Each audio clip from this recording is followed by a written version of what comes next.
नमस्ते मित्रांनो, हरिभक्त परायण शिरीष महाराज मोरे यांच्याबद्दलची बातमी वाचली आणि खरंच खूप वाईट वाटलं. महाराज आता आपल्यात नाहीयेत, परंतु अखंड हिंदुत्वासाठी आणि वारकरी संप्रदायासाठी महाराजांची खूप जास्त गरज होती. महाराजांनी आपली जीवनयात्रा स्वतः संपवली, परंतु हा संपूर्ण प्रकार घडला कसा आजच्या व्हिडिओमध्ये आपण पाहूयात. हरिभक्त परायण शिरीष महाराज हे तुकाराम महाराजांचे 11वे वंशज आहेत.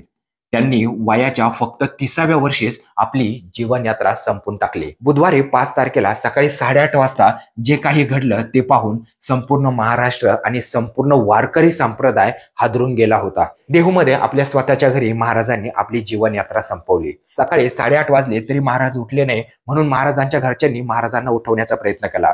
दरवाजा वाजवला, परंतु आतून दरवाजा उघडला गेला नाही, म्हणून शंका आल्याने त्यांच्या घरच्यांनी तो दरवाजा तोडला आणि आतमध्ये मग हा सगळा प्रकार उघडकीस आला. महाराजांनी आपली जीवनयात्रा संपवलेली होती. महाराजांनी आपला जीवनकाल संपवण्याआधी 4 चिठ्ठ्या लिहून ठेवल्या होत्या. त्यातली पहिली चिठ्ठी त्यांनी आपल्या आई वडिलांसाठी लिहिली होती. त्यानंतर दुसरी चिठ्ठी त्यांनी आपल्या होणाऱ्या पत्नीसाठी लिहिली होती. महाराजांचा काही दिवसापूर्वी साखरपुडा झालेला होता आणि एप्रिलमध्ये महाराजांचं लग्न पण होतं. तुम्ही विचार करा, ज्या व्यक्तीचा साखरपुडा झालेला आहे आणि पुढच्या काही दिवसातच त्या व्यक्तीचं लग्न आहे, त्या व्यक्तीच्या घरच्यांना आणि त्या मुलीला काय वाटलं असेल. त्यानंतर महाराजांनी तिसरी चिठ्ठी लिहिली, ती नातेवाईकांना, आणि चौथी चिठ्ठी आपल्या मित्रांना लिहिली.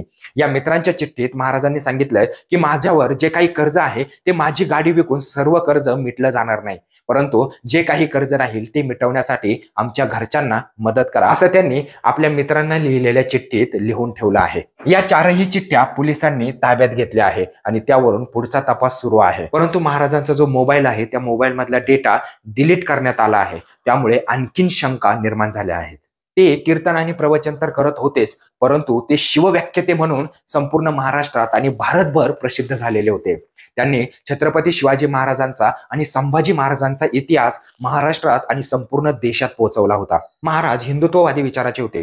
हिंदूंसाठी ज्या काही चळवळी होत्या त्या चळवळीत ते नेहमी अग्रेसर असायचे. लव जिहाद असेल, गोहत्या असेल, असे प्रश्न महाराजांनी नेहमीच उचलून धरले आणि हिंदुत्वाचा प्रचार आणि प्रसार करण्याचं काम महाराजांनी केलं.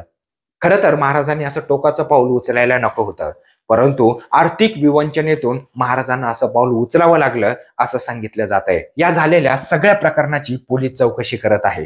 त्याच्यातून खरं काय आहे ते आपल्या समोर येईलच, परंतु एकदा गेलेला व्यक्ती पुन्हा येऊ शकत नाही, हेच खरं. मित्रांनो, महाराजांना भावपूर्ण श्रद्धांजली. मित्रांनो, अशाच माहितीपूर्ण व्हिडिओसाठी नवीन असाल तर आपल्या चॅनलला लगेच सबस्क्राईब करून घ्या. भेटूया पुढच्या अशाच एका माहितीपूर्ण व्हिडिओमध्ये. तोपर्यंत रामकृष्ण हरी.